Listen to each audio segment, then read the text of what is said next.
So good morning. I want to say good morning to those that are live streaming with us this morning. We're so grateful that you chose to spend your Easter morning with us. And for those of you that are here in person, it's so good to see your faces.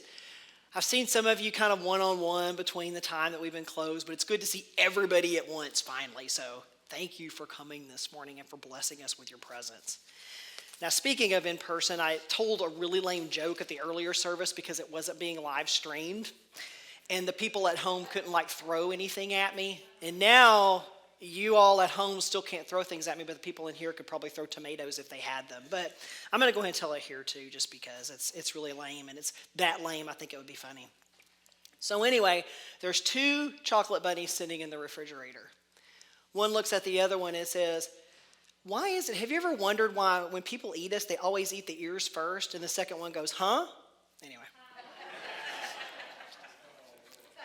Anyway, wah, wah, I know, okay.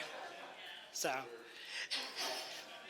anyway, thank you for indulging me. And happy Easter, everybody. You know, it's a beautiful day here in Madison, so I hope you're all able to at least get out and enjoy the sun as well. So I want to start this morning with a quote from the late, great Unity Reverend Eric Butterworth.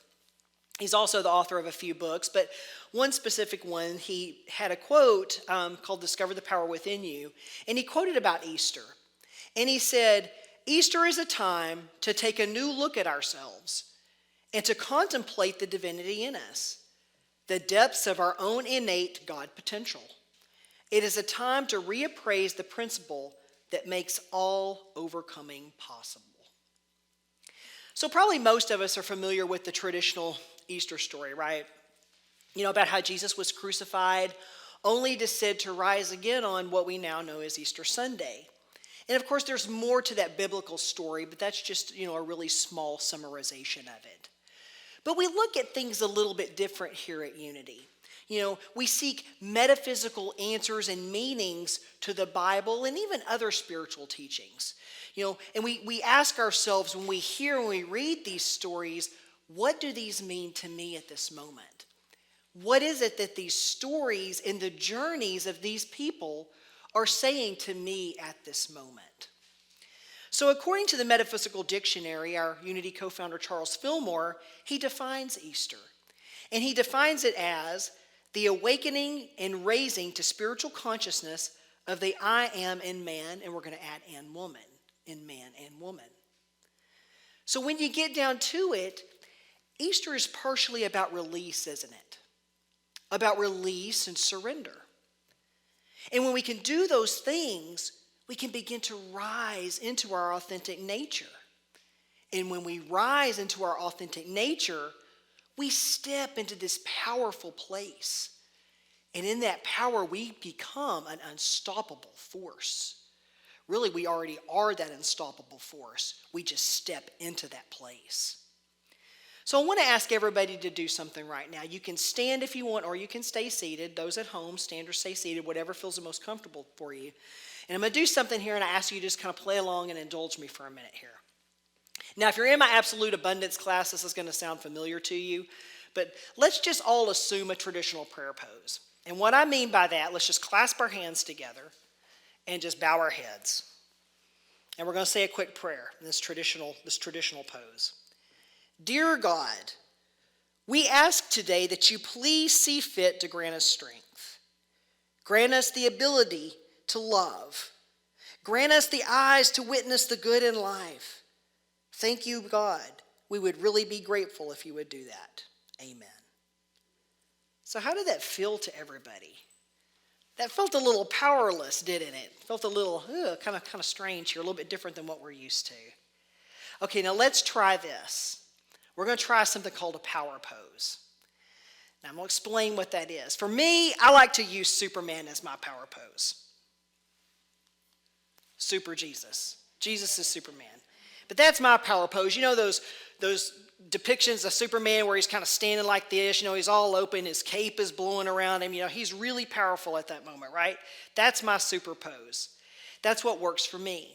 So think about you. What is your power pose? And just even if you're sitting in your chairs right now, just kind of open it up and make yourselves powerful. Just feel that power, that powerful being that you are. Yeah, whatever it is that makes you feel powerful, just step into that. And now let's try that prayer over again.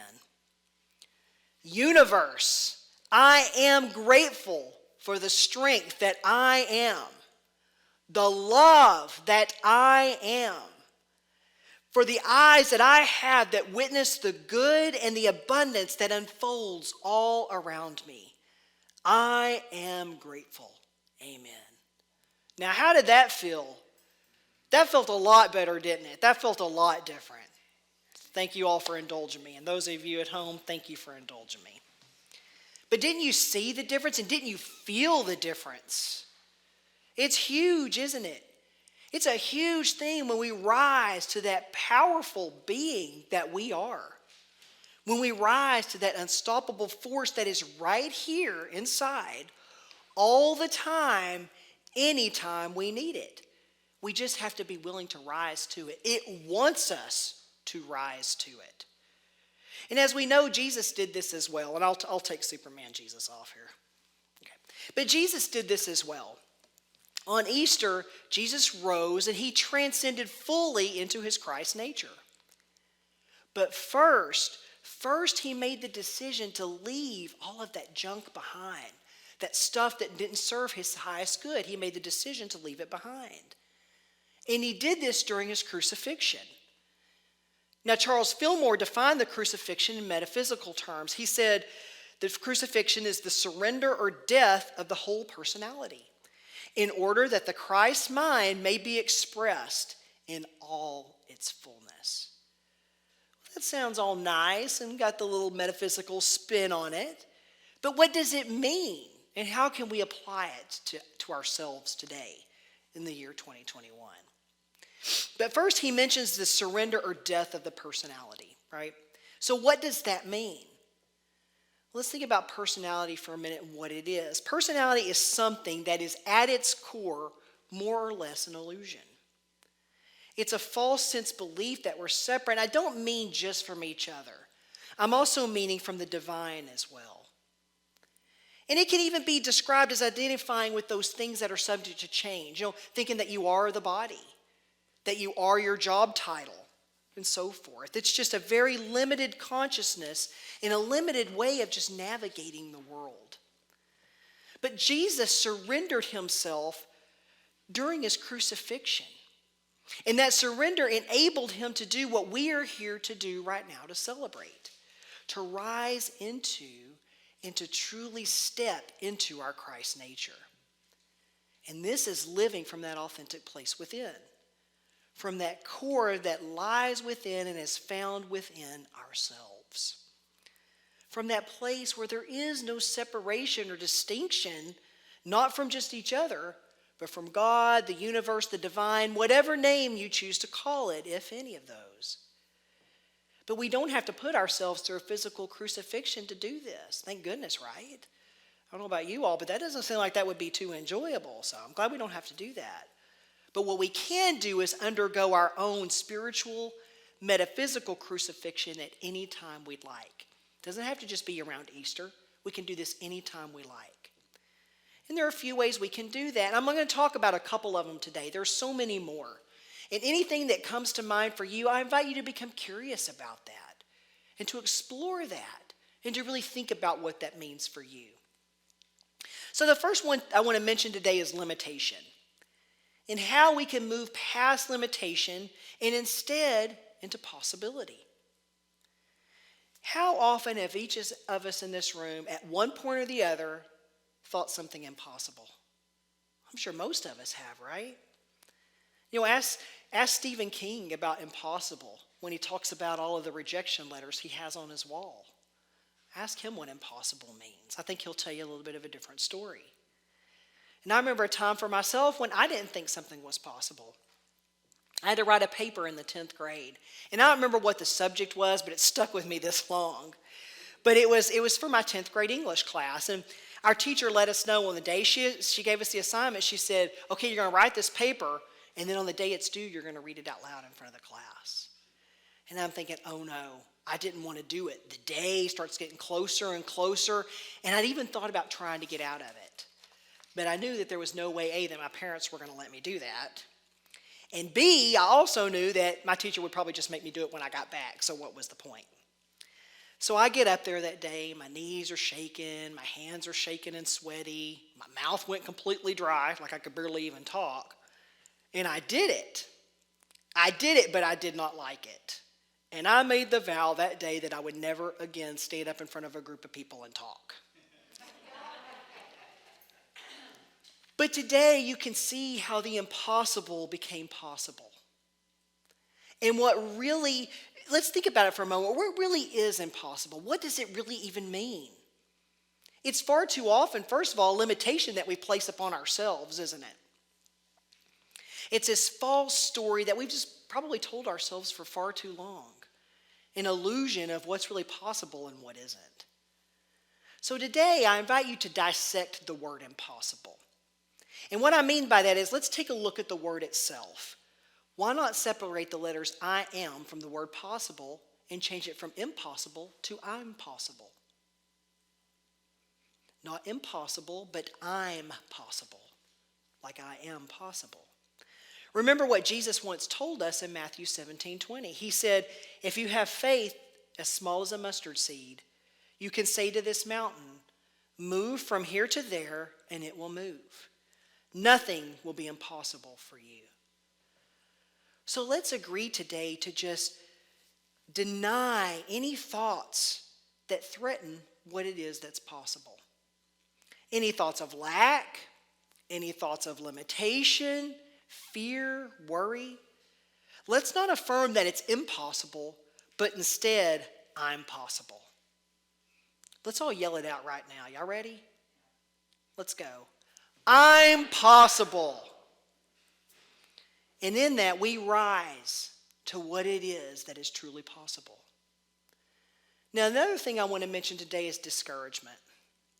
And I caught myself with this one the other day. I saw something go through, something that a friend of mine had posted in Facebook, and she'd asked a question. And I caught myself because I started off typing, well, to be honest, I feel discouraged.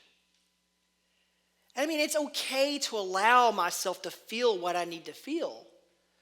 But I also knew that I didn't need to stay stuck in that feeling. And I know discouragement has been probably pretty popular over the past year with a lot of us, right?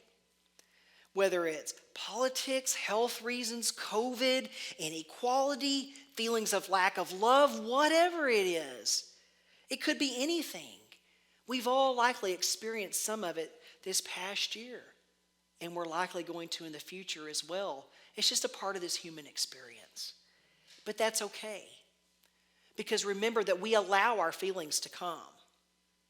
We acknowledge all of our feelings. We acknowledge them as they're often letting us know that there is something that we need to pay attention to, something maybe that we even need to address in our lives. And discouragement is likely one of those feelings as well.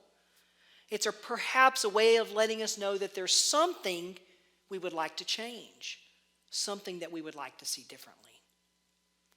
Now, most spiritual teachings, if you've been around spiritual teachings for any length of time, most of them tell us to go within, right? Unity is no different than this. We go within because I promise you that all the answers you will ever need for anything are within you. They always have been and they always will be. And I know it may not feel like it sometimes, right? Sometimes we feel like we've just been thrown in the deep end of the pool without a life jacket. But it doesn't make it any less true. Sometimes, though, they're just shoved down and they're buried in there just a little bit more than they should be. But they're still there. This doesn't mean, though, that the process of unburying it is going to be difficult. We can start in this instance by just asking ourselves a couple of questions. What changes would I like to see? And what are the highest desires of my heart? What changes would I like to see? And what are the highest desires of my heart? Now, wisdom is one of our Unity 12 powers. This is when we trust that wisdom within, not that wisdom we're looking for, but that wisdom that's already within, to remind us of the changes that we would like to see, of the highest desires of our heart. Now, another thing that can offer us help with this prayer is what we use here at Unity, our affirmative prayer. Remember the prayer pose that we did earlier. This is the time where you cue that thing up. You rev it up. You go and you start the engine to that prayer pose. This is when we step into that pose and we affirm that we have all of the power and all of the wisdom we need to help us know the highest desires of our heart. To change our circumstances from where they are into the changes and the circumstances that we would like to see. And to know that you are sustained by the presence of the God within you as these changes are moving through their transformation into what it is you seek. Again, rising into that place of power. So today, I'm willing to bet that each and every one of us probably has something that we'd like to see in our lives, right? Every one of us. I know I do. Something that maybe we would like to be in the moment. Something we'd like to see changed, a feeling, a circumstance, something. Maybe it's something different from one of the things I mentioned, but regardless, there's something you'd like to see. So if you're at home right now, I'd like for you to grab a pen and paper. And for those of you here, Mindy is going to pass out some materials, so we'll wait just a minute while she does that. And we'll explain. This is what Kay was talking about with the surprise.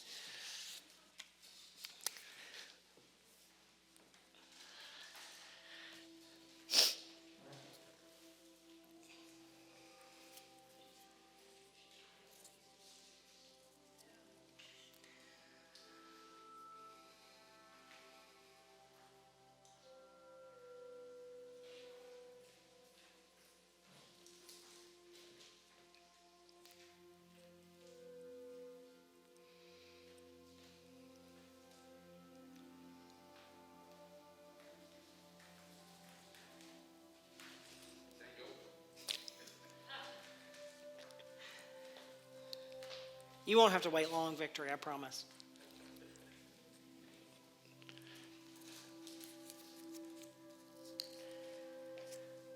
Okay, so if you're at home, I invite you to take your pen and paper and write, "Today I rise to," and just leave it blank for a moment. And for those of you that are here, if you'll open your egg, ignore the candy for a moment. There is candy in the eggs. Ignore those for just a moment.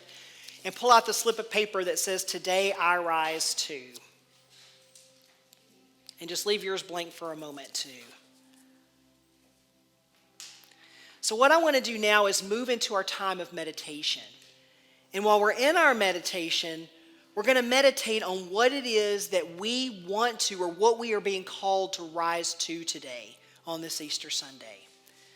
What has our own crucifixion freed us from? What has that made space for? And what is it that you choose to rise to? So let's just go ahead and just close our eyes for just a moment. Let's start going into that meditation space. Just allow ourselves to begin to just be and to breathe and to just relax.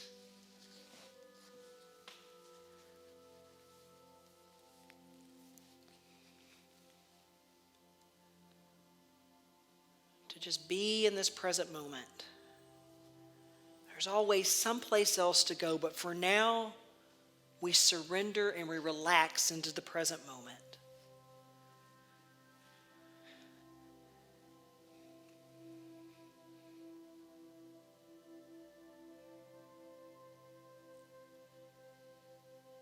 Breathing into this time of surrender, this time of release, and this time of resurrection.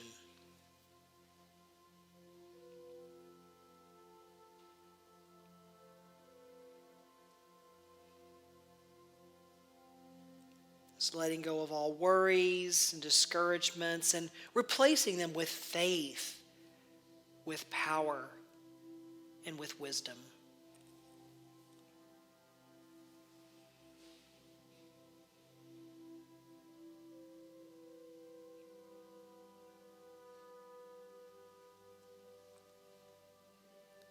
Perhaps there's something that's weighing heavily on your mind in this moment. Just breathe into whatever it is that arises, fully acknowledging that which needs to be acknowledged.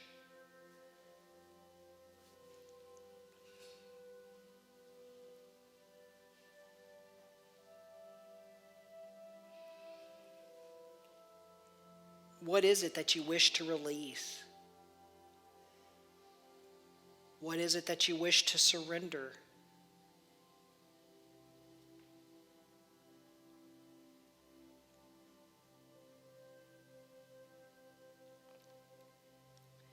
Where do you feel it in your body? Just focus your attention there and just allow it to be.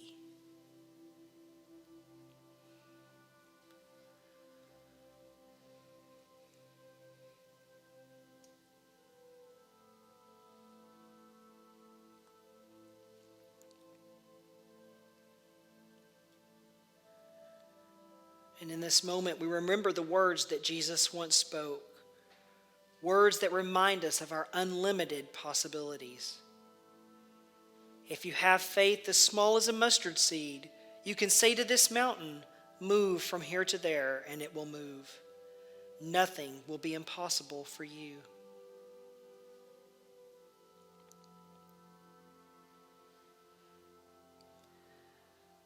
So today I ask, what is your mountain?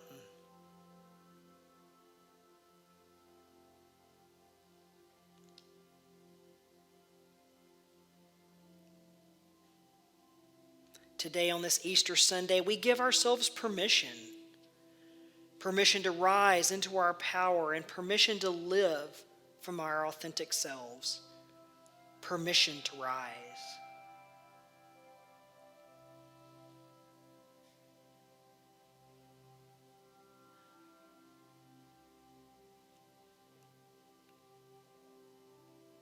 And in a moment, we're going to enter into our time of silence. And while in that silence, I invite you to listen to that still, small, yet powerful voice.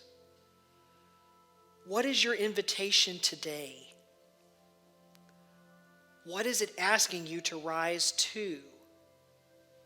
What do you agree to rise to today on this Easter Sunday?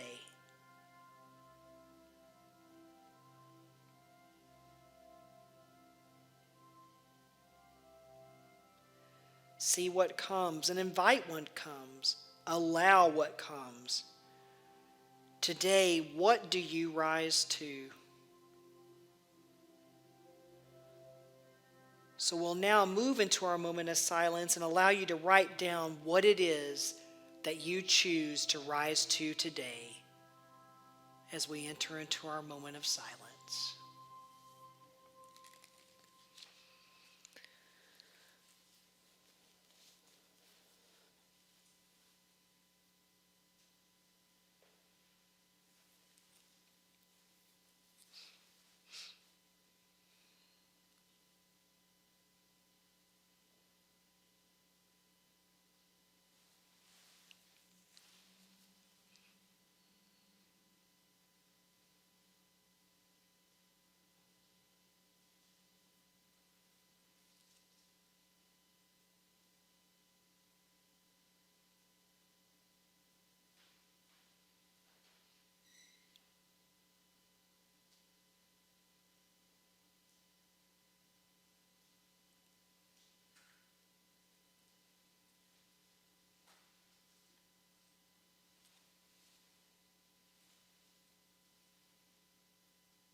And as we begin to move back into this present moment, even if something didn't come to you in the moment, that's okay. Just allow yourself to remain open and to just continue to listen to that small, still voice when it speaks. And if you did, I invite you to silently say your rise statement silently to yourself now. Today I rise to.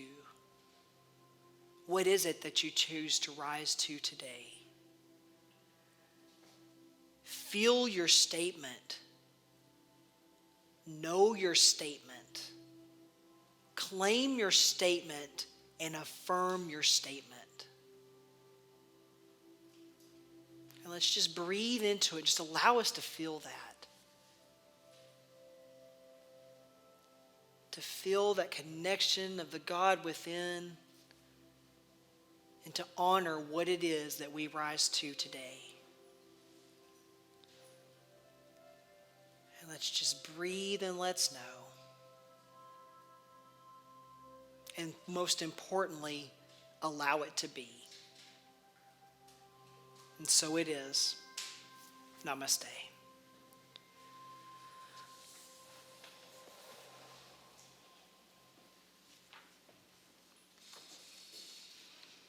Let's just feel that power for just a moment. Just allow ourselves to feel our power pose. And remember what your power pose is and take it with you. And just remember at any time you're kind of feeling a little defeated or discouraged or feeling like something's not possible, step into that power pose and remember, I'm possible. Because it always is possible. Namaste, everybody, and happy, happy Easter. Enjoy the Madison sunshine.